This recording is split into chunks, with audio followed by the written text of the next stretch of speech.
திரு ஆதவன் D சண்டியார் எழுத்தாளர், Marxist communist கட்சி அவர் சேர்ந்தவர் பதிவு போட்டிருக்கிறார். பவர் கட்டுக்கு இவங்க சொல்ற காரணங்கள் எதையுமே மக்கள் ஏத்துக்கலன்னு தெரிஞ்சதும் இவங்களோட வழக்கமான ஒரு ஆயுதத்தை கையில் எடுத்துட்டாங்க. என்ன தெரியுமா அது ஆயுதம்? எல்லாத்துக்கும் திமுக தான் காரணம் அப்படின்னு சொல்றது. இப்ப பவர் கட்டுக்கும் திமுக தான் காரணம்னு சொல்ல ஆரம்பிச்சுட்டாங்க. இப்படி பழி போடுறதுல காட்டுற வேகத்தை பவரை மீண்டும் கொண்டு வரதுல காட்டினா கொஞ்சம் சிறப்பா இருக்கும்.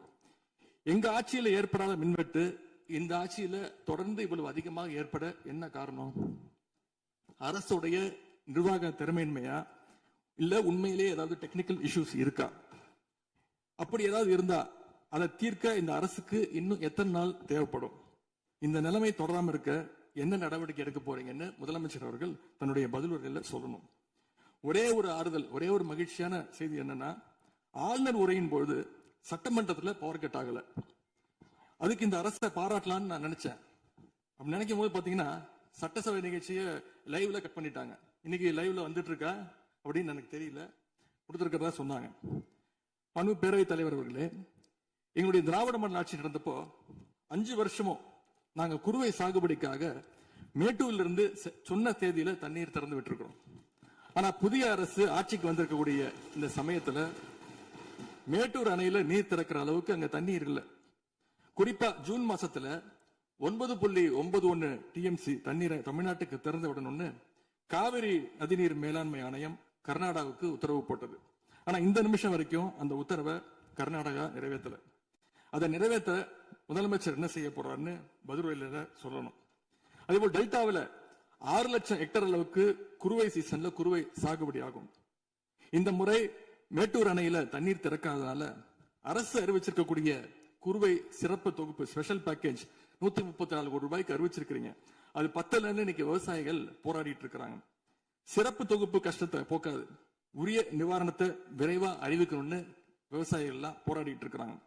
அதனால் டெல்டா விவசாயிகளின் சார்பாக ஒரு கோரிக்கையை முதலமைச்சர் அவர்களுக்கு வைக்க விரும்புகிறேன். தமிழ்நாடு முழுக்க போராடிட்டு இருக்கக்கூடிய அனைத்து விவசாய சங்க பிரதிநிதிகளையும் அழைச்சு முதலமைச்சர் அவசரமாக ஒரு ஆலோசனை கூட்டத்தை நடத்த வேண்டும். காலதாமதம் இல்லாம விரைவா அந்த கூட்டம் நடத்தப்பட வேண்டும்னு கோரிக்கை வைக்கிறேன். அவங்களுடைய கோரிக்கைகளை நிறைவேற்றி கொடுக்கிறதுக்கான அனைத்து நடவடிக்கைகளையும் அரசு எடுக்க வேண்டும். விவசாயிகளுக்கு இன்னொரு பெரிய பிரச்சனையும் ஏற்பட்டிருக்கு. தேர்தலுக்கு முன்பு நீங்க சொன்ன வாக்குறுதி 5 ஏக்கர் வரைக்கும் நிலம் வச்சிருக்கிற விவசாயிகளுக்கு முழுமையான பயிர்க்கடி தள்ளுபடின்னு நீங்க தான் சொன்னீங்க. ஆனா விவசாயிகளை இன்னைக்கு சிறு குறு விவசாயிகள்னு பிரிச்சு அதுலயே நிறைய ஸ்லாப்ஸ் ஏற்படுத்தி வச்சிருக்கிறீங்க. 1 லட்சம் அளவுக்கு கடன் வாங்கி இருந்தா 5000 ரூபாய் வரைக்கும் தான் தள்ளுபடி கிடைக்கும் அப்படின்ற நிலைமையை இன்னைக்கு உருவாக்கி இருக்கீங்க. அதுக்கப்புறம் அதுலயும் ஒரு சேஞ்ச் கொண்டு வந்தீங்க. 75,000 ரூபாய் வரைக்கும் வாங்கினவங்களுக்கு முழு தள்ளுபடின்னு சொல்லி இருக்கிறீங்க. இப்போ அதுல இன்னொரு சேஞ்ச் என்னன்னா, ஒரே குடும்பத்தில் உள்ள 3 நபர்கள் வரை கடன் பெற்றிருந்தாலும் தற்பொழுது ஒரு குடும்ப அட்டைக்கு ஒரு வேளாண் கடன் மட்டுமே தள்ளுபடி செய்ய அரசாணை வழங்கப்பட்டிருக்கு. எங்களுடைய ஆட்சியில, கடந்த கால ஆட்சிகள்ல இதெல்லாம் முழு தள்ளுபடி கொடுத்திருக்கிறோம். எனவே அதையும் இந்த விவசாயிகளை இதுக்கு மேல குழப்பாம இந்த அரசு முடிவெடுக்க வேண்டும் என்று நான் கேட்டுக்கொள்கின்றேன். அரசினுடைய இந்த ஏமாற்று அறிவிப்பை கண்டிச்சு போராட்டம் நடத்தின விவசாயிகள் மேல தடியடியும் நடத்தியிருக்கீங்க. தேர்தல் பிரச்சாரத்தின் போது முதலமைச்சர் சொன்னாரு, எனக்கு இன்னொரு ஜென்மம் இருந்தா நான் விவசாயியா பிறக்கணும்னு ஆசைப்படுறேன்னு முதலமைச்சர் சொல்லியிருக்கிறார். ஆனா இன்னொரு பக்கம் விவசாயிகள் மேல தடியடியும் நடத்தியிருக்கீங்க. விவசாயியா பிறக்க இன்னொரு ஜென்மம்லாம் தேவையில்லை, எப்ப நினைச்சாலும் போய் விவசாயி ஆயிடலாம்.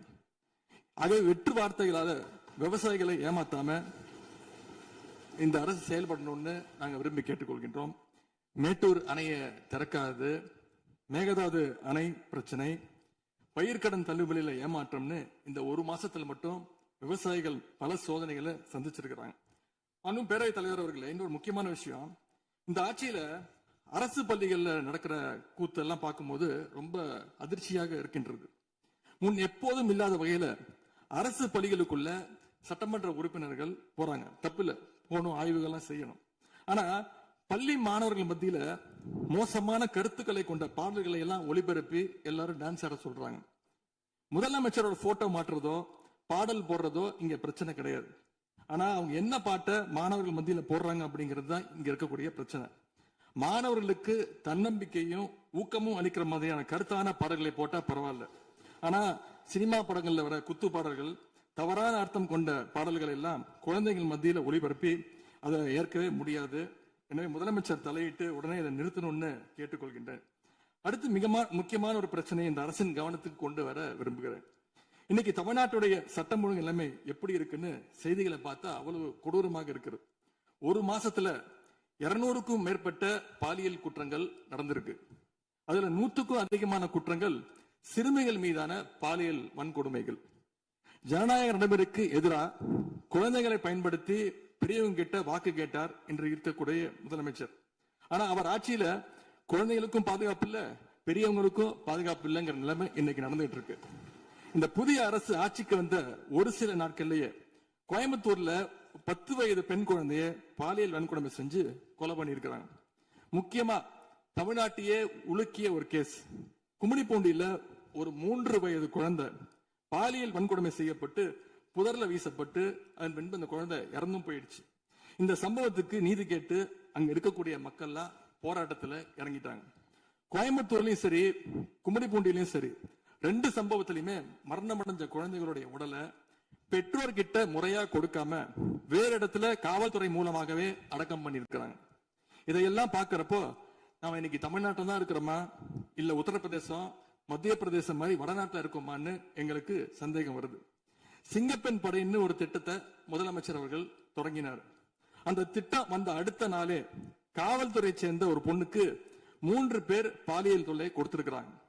சென்னை மற்றும் சுற்றுப்புறங்கள்ல மட்டும் கடந்த ஜூன் 12ஆம் தேதி 24 மணி நேரத்துல 12 பாலியல் வன்கொடுமை கேசஸ் ரிப்போர்ட் ஆயிருக்கு. சிங்கப்பெண் படை குற்றவாளிகளை சேஸ் பண்ணுவாங்கன்னு பார்த்தா அவங்களும் கூட ரீல்ஸ் போட்டு போஸ்ட் பண்ணிட்டு இருக்காங்க. மன்னன் எவ்வழி மக்கள் அவ்வழின்னு சொல்லுவாங்க. அதை சிங்கப்பெண் படை ஃபாலோ பண்ணுதோன்னு மக்களுக்கு சந்தேகம் வந்துருச்சு. இந்த ஒரு மாசத்துல நடந்த குற்ற சம்பவங்களை எல்லாம் எடுத்து பார்த்தா பெரும்பாலான குற்றவாளிகள் ஆளுங்கட்சியை சேர்ந்தவங்களாவே இருக்கிறாங்க. இவங்க ஆட்சிக்கு வந்து தொகுதி தொகுதியா போய் தொகுதி வாரியா போய் நலத்திட்ட உதவிகள்லாம் செய்வாங்கன்னு பார்த்தா அவங்க கட்சிக்காரங்க தொகுதி வாரியா போய் பாலியல் வன்கொடுமையில ஈடுபட்டு இருக்காங்க. ஆளுங்கட்சியுடைய ஆலந்தூர் பகுதி தயவுசெய்து மொத்தம் பொதுவா நீங்க பேசுவது நான் ஏற்றுக்கொள்ள முடியாது. இல்ல சும்மா ஆதார் பாருங்க,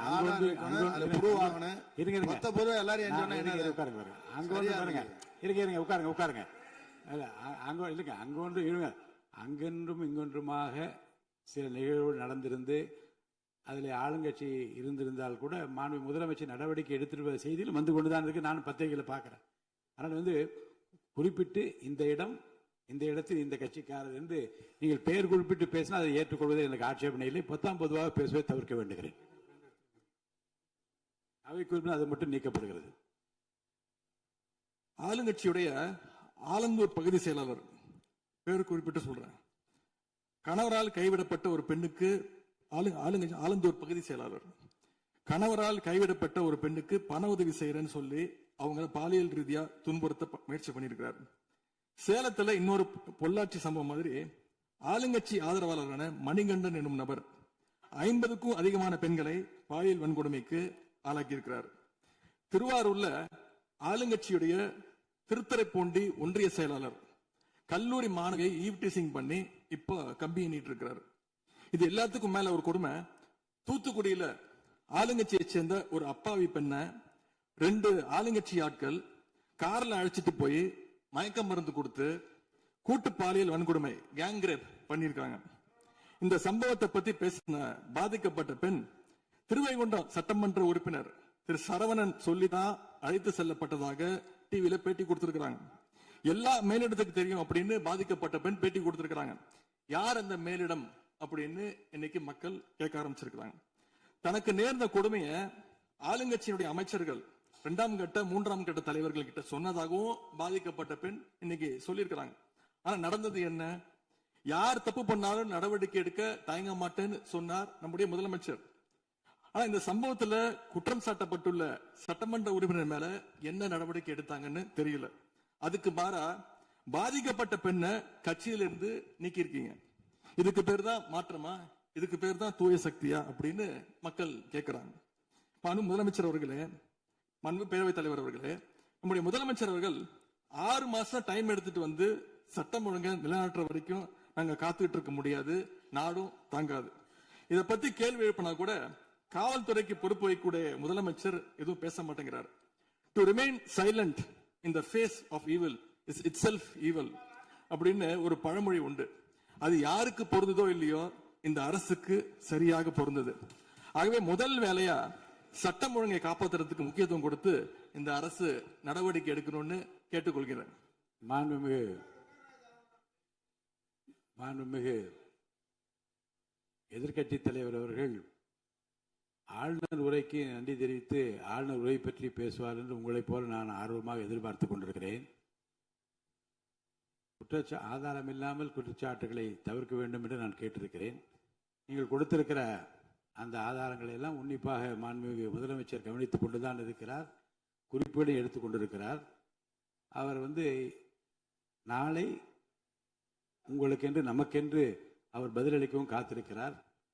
எனவே பொதுவாக குற்றச்சாட்டுகளை கூறுவதை விடுத்துவிட்டு நேரடியாக விவாதத்திற்கு வரும்போது மாண்புமிகு பொதுப்பணித்துறை அமைச்சர்கள் பதில் சொன்ன பிறகு நான் சொல்கிறேன். பொதுப்பணித்துறை அமைச்சர் அவர்கள்.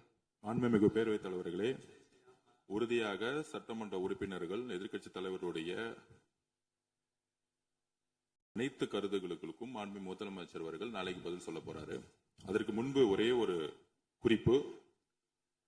ஏன்னா போன ஆட்சியில துணை முதலமைச்சரா எதிர்க்கட்சி தலைவர் இருந்தாரு. அவருக்கு ஒரு பதிவு பண்றேன். வேணாலும் இதை இந்த அவை முடிந்த பிறகு அவரே ஆராய்ந்து சொல்லட்டும்.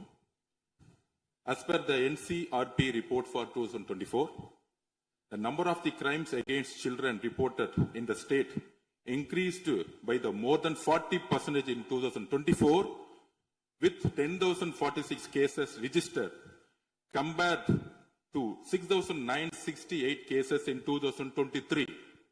அன்றைக்கு திராவிட முன்னேற்ற கழகத்துடைய முதலமைச்சராக இருந்த திரு மு க ஸ்டாலின் அவர்களுடைய ஆட்சியில், நீங்கள் டெப்டி சிஎம்மாக இருந்த ஆட்சியில் 2023 இருந்து 2024